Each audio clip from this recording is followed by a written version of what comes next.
राजधानी की कहानी दे विच जंग की जिहड़ी गाल तो दसना पिया मी कि सऊदी अरब ने दे विच मौजूद अमरीकियों को आखिया अमरीका ने कि वो फौरी तौर पर मुल्क छोड़ देवन। एक अपडेट भी अपडेट यही कि ईरान ने रात गए ऐलान कर दिते नवे सुप्रीम लीडर का आयतुल्ला हुसैन मुश्तबा खामनई जिहड़े वो नवे पेशवा हुसैन ईरान दे ये तो पहले 3 रुकनी एक कमेटी है जिहड़ी ईरान का इंतजाम संभलेंदी पई। हुण वो गाइडेंस जिहड़े हैं वो गिनसन आयतुल्ला खामनई कने जिहड़े अहमद मुश्तबा हुसैन अहमद मुश्तबा खामनई उन्हां दे कोल उन्होंने गिननी है। तो हुण देखो क्या सूरत हाल बनती है।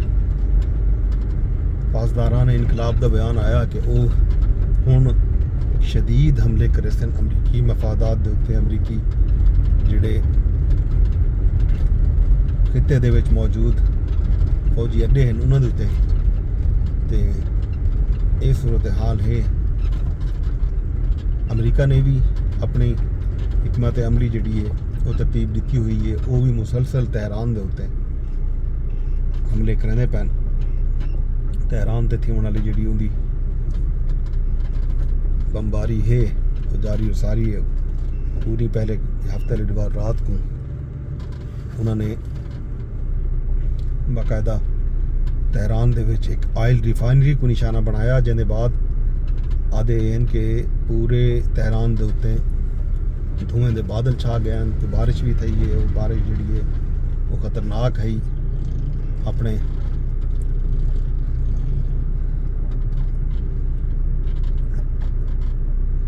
खतरनाक बारिश इन गालों भी है।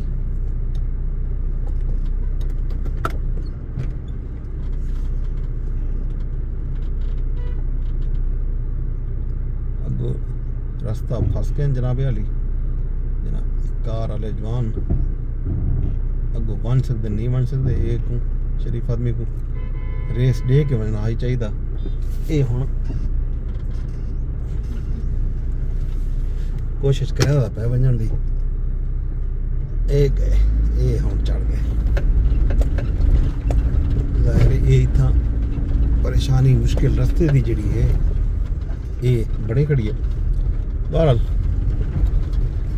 ये सूरत हाल जनाब इतना कुछ चेक वड्डी छोटी ट्रैफिक होनी जो रस्ता जो इस्तेमाल करनी पई यही गलों इतना वड्डे वड्डे खड्डे बन गए गड्डे को टाइम लगते। अच्छा जी जंग की जिहड़ी गाल है जंग के नताइज बड़े खौफनाक बरामद थींदे पैन दुनिया भर के वास्ते। पेट्रोलियम मसनूआत महंगियां थींदे पैन। खाम तेल की जिहड़ी कीमत है वो तकरीबन $117 पर बैरल थी। 28 फरवरी को जिहड़ी ये कीमत है वो आई $67 पर बैरल। हुण 117 ते पहुँच चुकी है। आप अंदाज़ा करो बड़ी तेज़ी नाल ये कीमत डबल थी पई है तो इहदा रफ्तार जिहड़ी है वधनकार है। तो पाकिस्तान में पहले ही पेट्रोल महंगा थी चुके डीजल महंगा थी चुके मिट्टी का तेल महंगा थी चुके 55 रुपए डीजल तो पेट्रोल महंगा था 130 रुपए फी लीटर मिट्टी का तेल महंगा किते ने।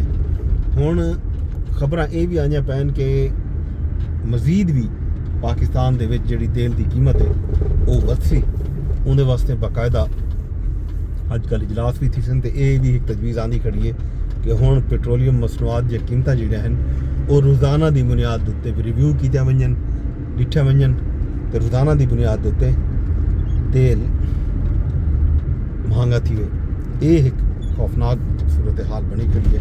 ईद भी सिर दे उत्ते है तो लोगों वास्ते मसाइल मुश्किलात जिहड़े हन वो भी ज़्यादा थींदा पैन।